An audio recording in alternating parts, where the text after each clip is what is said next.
నిన్న ఏదైతే మీర్పేట్ ఘటన పహాడీ షరీఫ్లో ఏదైతే ఒక బయటి దేశం నుంచి ఫారెన్ దేశం నుంచి మన కల్చర్ని మన తెలంగాణ కల్చర్ని చూద్దాము, ప్రజల్ని మీట్ అవుదామని ఒక ఎగ్జైట్మెంట్తో వచ్చిన ఒక ఫారెన్ అమ్మాయి పైన ఇలాంటి ఒక చర్య జరగడం చాలా బాధాకరమైన విషయం.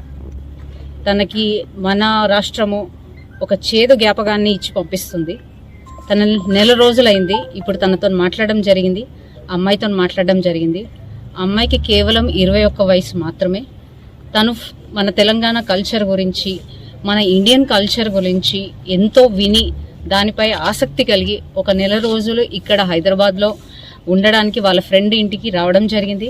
ఇక్కడ ఎన్నో జ్ఞాపకాలు, మంచి జ్ఞాపకాలు తను సమకూర్చుకుంది.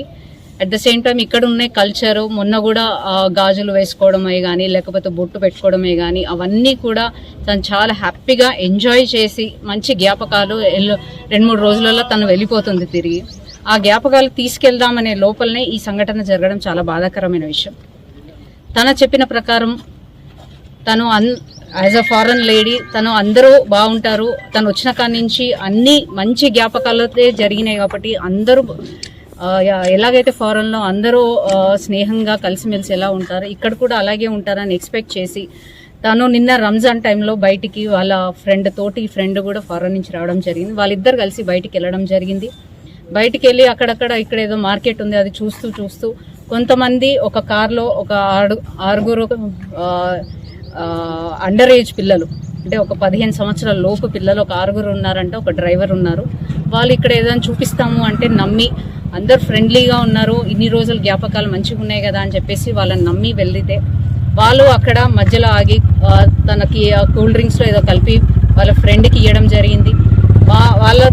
అది తాగిన తర్వాత వాళ్ళ ఫ్రెండ్ కొంచెము అందులో ఏదో కలిపి ఇచ్చారు అతనికి. తర్వాత ఒక చోటుకి వెళ్ళిన తర్వాత ఆ పిల్లల్ని అందరినీ కూడా దింపేసి ఆ కారులో ఉన్న వ్యక్తి అమ్మాయిని కొంచెం దూరం తీసుకెళ్లి తనపై ప్రయత్నం చేస్తుంటే తను కార్లోకించి దూకింది. అసలు ఎక్కడ ఏమి అఘాయిత్యం జరగలేదు, అమ్మాయికి ఏం గ్యాంగ్ రేప్ కాలేదు. కొంచెం దూరం వెళ్ళిన తర్వాత తన మీద ప్రయత్నించబోతే ఆ అమ్మాయి అతన్ని తోసేసి కార్లోకించి దూకేసింది.